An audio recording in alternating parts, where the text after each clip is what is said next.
जय सच्चिदानंद मित्रों, कैसे हैं आप? उम्मीद है आप स्वस्थ होंगे, मस्त होंगे। आज हम एक नए टॉपिक पे बात करेंगे। आनंद। आनंद क्या है? सबसे पहले मैं बेसिक पे बात करना चाहूँगा। आनंद के लिए आपका स्वस्थ होना जरूरी है। अगर आप स्वस्थ नहीं हैं तो आनंद कहाँ से मिलेगा? इसके लिए आपको खान पान सुधारना पड़ेगा। जंक फूड, मोमो, चाउमीन जो हम खाते हैं, ये छोड़ना पड़ेगा, है ना। कोल्ड ड्रिंक पीते हैं, वो भी छोड़नी पड़ेगी। जो जो शरीर के लिए हानिकारक चीजें हैं, जो आप जानते हो फिर भी वो करते हो, तो सारी चीजें छोड़नी पड़ेगी। इसमें क्या है कि हमारा पैसा भी उसमें वेस्ट होता है, फिर दूसरा हम खा के बीमार पड़ते हैं, फिर दवाई लाते हैं, तो उसमें भी पैसा जाता है। पैसा जाएगा तो दुख होगा, भाई पैसा तो वेस्ट ही हो रहा है ना। पहले तो हमने ऐसी चीजें खाई जो हमारे स्वास्थ्य के लिए ठीक नहीं है, वो खाई, पैसा वेस्ट उसमें हुआ, फिर बीमार हुआ। बीमार से क्या हुआ? शरीर को तकलीफ हुई, इम्यूनिटी डाउन हुआ, प्लेटें डाउन हुई, ब्लड की प्लेटें जो होती हैं, ये सब कुछ। फिर डॉक्टर की फीस इतनी महंगी, फिर वहां देना पड़ता है। ये क्या है? ये छोटी छोटी दुख ही तो हैं जो हमारे मन को मिल रही है, जो हमारे मस्तिष्क में प्रेशर कर रही हैं। कोई मुश्किल से थोड़ा बहुत भी जितना भी कमाता होगा, अगर उसकी मेंटिटी ये है कि मैं मोमो खाऊं, चाउमीन खाऊं, बर्गर खाऊं, कोल्ड ड्रिंक खाऊं, है ना जो भी है, ये हानिकारक चीजें हैं, हमें पता है, फिर भी हम वही चीज कर रहे हैं, पैसा वेस्ट कर रहे हैं, और स्वास्थ्य अपना ही खराब होना है, और उससे पैसे भी अपने ही लगने हैं। और इसमें बेनिफिट कौन लेगा? कोल्ड ड्रिंक वाली कंपनी लेगी। मोमो चाउमीन जो बेच रहा होगा वो अपना फायदा उठाएगा। तुम्हारा फायदा क्या है? तुम अपने बेनिफिट के लिए सोचो। तो मैं बेसिक बात यही है, अगर कोई स्वस्थ है तो ही आनंद पा सकता है, तो ही आनंद का हकदार है। दूसरी बात यह है कि जो हमारे समाज का जो ढांचा है, जो समाज में नियम कुछ बना रखे हैं, भाई तुम्हें ये करना पड़ेगा, तो पाप है, पुण्य है, जो भी है। जैसे कोई शादी नहीं करना चाहता है, सपोज दैट को शादी नहीं करना चाहता, लेकिन उसके घर वाले जबरदस्ती शादी करवा देते हैं उसकी, और फिर बाद में पछताता है क्योंकि उसका शादी में कोई रुचि नहीं है। फिर भी माँ बाप, रिश्तेदार वो उसके शादी करवा लेते हैं, फिर बाद में वो परेशान होता है क्योंकि उसके नेचर है ही नहीं, उसका नेचर नहीं है शादी वाला, तो वो बाद में परेशान होता है, फिर शिकायतें करते फिरता है, मैं शादी नहीं करना चाहता, मेरे माँ बापों ने करवाया, है ना। तो ये ना समाज के कुछ रूल हैं कि तुम्हें शादी करना ही करना पड़ेगा, है ना। फिर क्या होगा कि उसके शादी होगा, फिर बच्चे भी होंगे, बच्चे भी होंगे, फिर बच्चों का जो 20 साल का प्रोजेक्ट है, पालना पोसना जो भी करना पड़ेगा, वो चीजें हैं। और ना मैं ये मानता हूँ, अगर शादी कर लिया, बच्चे हो गए, ठीक है, 20 साल तक तुमने उसको पढ़ाया लिखाया, बड़ा किया, जो भी है, 20 साल का प्रोजेक्ट होता है, ये मान लो। तो आप क्या सोचते हो कि जो आज मैं अपने बच्चे को ये जो कुछ भी कर रहा हूँ बच्चे के लिए, अगर मैं बुढ़ा होऊंगा, है ना, और ये बच्चा कमाएगा, फिर मुझे पालेगा, ये सब कुछ आप सोच रहे हैं, जबकि ये मेंटालिटी गलत है।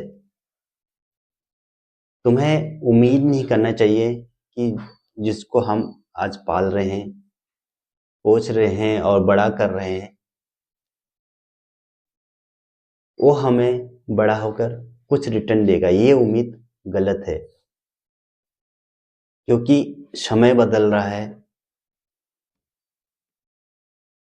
तो बच्चा 15-16 के साल एज में आने तक आपको खुद फील करा देगा कि वो तुम्हारा बेटा नहीं है।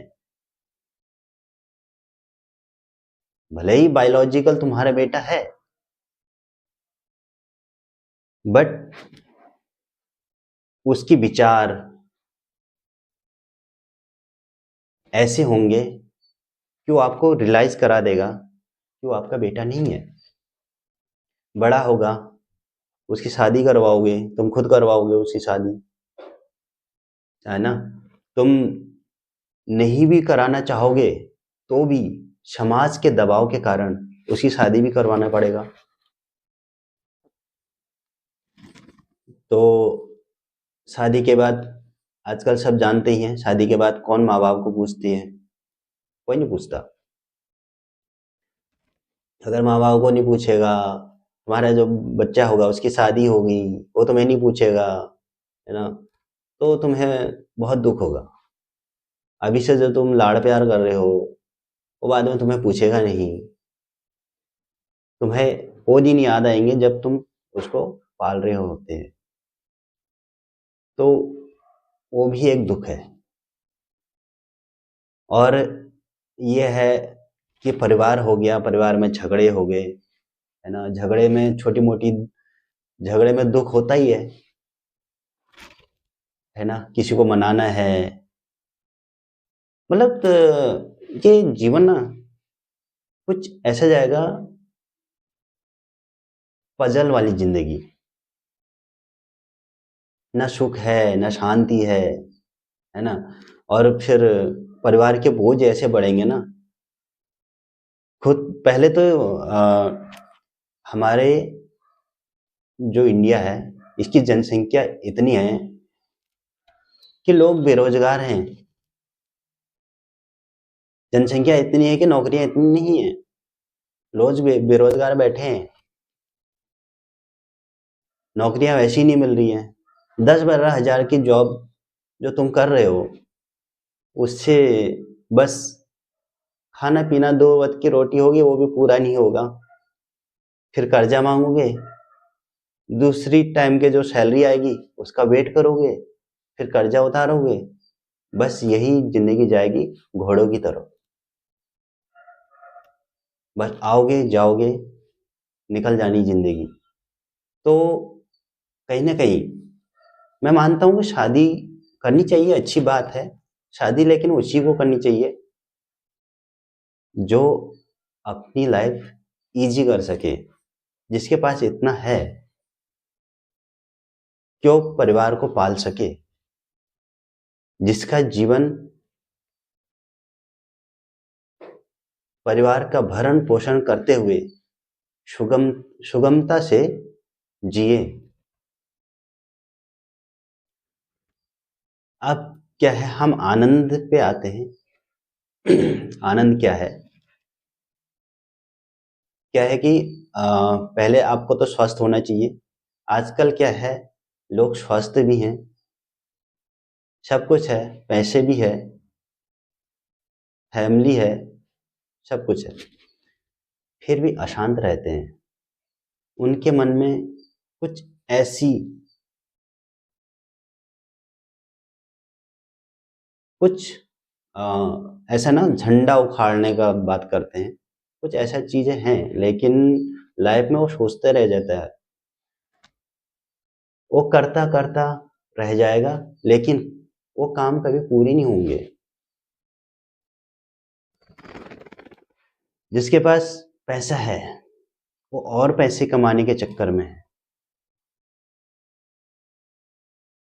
तो वो अपनी लाइफ वो पैसे कमाने के चक्कर में अपने पूरी उम्र गुजार देता है, फिर घोड़े ही बन के मरता है। ना उसने कभी अपने अंतर झांका, क्या आनंद उसके अंदर है। यहाँ पर क्या है, आनंद और सुख। सुख का उल्टा दुख होता है। दुख एक कमजोर चीज है जो बाहर से आता है। सुख आपको बाहर से आता है, वस्तु से मिलेगा, वाहन से मिलेगा, है ना, व्यक्तियों से सुख मिलेगा। अगर वही चीज ना होए, तुम्हारी जो कामना है वो पूर्ण नहीं हुआ, उससे दुख मिलेगा। आनंद का विलोम नहीं है। आनंद भीतरी वस्तु है जो भीतर से आता है। वहां तक पहुंचने के लिए तुम्हें अपने श्वासों का ध्यान करना पड़ेगा। अमूमन मैं भी अपने फ्रेंड सर्कल में यही बोलता हूँ, भाई श्वासों पर ध्यान दो, श्वासों पर ध्यान दो, श्वासों पर ध्यान दो। तो यही चीज है, अगर आप श्वासों पर ध्यान दोगे तो आनंद को प्राप्त कर सकते हैं। आजकल साधु संत महात्माओं को आप जानते ही होंगे, वो सुमिरन पे ज्यादा जोर देते हैं। सुमिरन क्या है? किसी नाम को आपने बार बार जप करना है, बार बार जप करना है। जब जप करोगे आपकी एकाग्रता शक्ति उसी नाम पे जाएगी। अगर उस नाम पे जाएगी, आपके ना जो अंदर विचारे आते जाते हैं, चाहे अच्छे विचारे हों चाहे बुरी विचारे हों, हैं तो दोनों गलती हैं, क्योंकि विचार हमारे जो मस्तिष्क है उसको यूज कर रही होती है। तो जो विचारे हैं वो कहीं रुक से जाते हैं सुमिरन करते करते। चाहे तुम राम राम रटो, राम राम राम राम राम, और मन में रट रहे हो चाहे वर्बली रट रहे हो, जो भी है, लेकिन तुम्हारा ध्यान नाम पे है, तो विचारें धीरे धीरे धीरे धीरे शांत होती रहती हैं। जब विचारें धीरे धीरे धीरे शांत रहती हैं और जहां विचारें खत्म हो गई, वही आनंद है। तो श्वासों पर ध्यान लगाना या फिर सुमिरन करना, दोनों बात एक ही है। जब तुम श्वासों पे ध्यान लगाते हो, आती जाती जो तुम्हारी नॉर्मल सांसें हैं उस पे ध्यान लगाते हो, तो तुम्हारा ध्यान श्वास पे टिक जाता है। जिससे क्या होता है, तुम कितने भी भयंकर दुख में भी हो ना, वो दुख से निजात पा लेते हो। तो क्या है कि आनंद जो है, अमूमन कोई ये बोलते हैं कि आप आंखें बंद करके बैठ जाओ, या फिर पहाड़ी में चले जाओ, या हिमालय घूम के आओ, या मंदिर में जाओ, है ना। तो लोग बोलते हैं आनंद वहां है। नहीं, वहां आनंद नहीं है। वहां जाओगे थक जाओगे, थका हारा घर ही लौटना पड़ेगा। तो आनंद जो है ना आंखें बंद करने में है, ना पहाड़ में है, ना मंदिर में है। कबीरदास जी का एक पद है,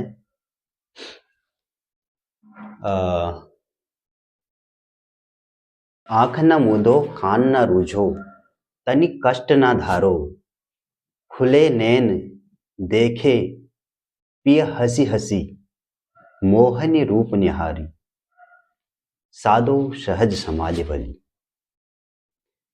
कबीरदास जी कहते हैं, ना तुम आंखें बंद करो, ना तुम कान बंद करो, आंख न मूंदो कान न रूझो, तनि कष्ट न धारो। न कोई योगा आसन करके या फिर अपने शरीर को तपा के गला के कोई कष्ट नहीं करना है। खुले नैन देखी पिय हसी, अपने प्रियतम को, अपने साईं को खुले आंख देखो, मोहनी रूप निहारी, साधो सहज समाधि भली। तो जो मैं आपको बता रहा हूँ ये एक सहज समाधि है। जो मैं श्वासों पे ध्यान करना बता रहा हूँ ये भी एक सहज समाधि है, जिसमें न तुम्हें आंखें बंद करके बैठना है, न तुम्हें किसी योगासन में बैठना है, न तुम्हें हिमालय में जाके तप करना है। तुम जहां हो श्वासों पे ध्यान दो। ये श्वास तुम्हारी विचारों को शून्य कर देगी, निर्विचार कर देगी। जहां निर्विचार है वहां आनंद की अनुभूति है। तो जो मैंने पिछले टॉपिक में भगवान क्या है उसमें बताया था, भगवान क्या है वो यही है। आंख मतलब लोग कहते हैं कि आंखें बंद करके कि भगवान को देखा जाता है। नहीं, भगवान कहीं और नहीं, भगवान इधर ही हैं सारे। जो देख रहे हैं हम इधर उधर, ये पंच तत्व जो देख रहे हैं यही भगवान है। खुले नैन देखी हंसी हंसी, मोहनी रूप निहारी, शादो सहज समाधि भली। यही कबीरदास के दोहा है। उम्मीद है आपको समझ में आ गया होगा क्या सहज समाधि है। सहज समाधि जो है वो ये टॉपिक है थोड़ा विस्तृत जानकारी के लिए, है ना। मैं एक और वीडियो बनाऊंगा और नेक्स्ट टॉपिक में क्लियर कर दूंगा मैं। जय सच।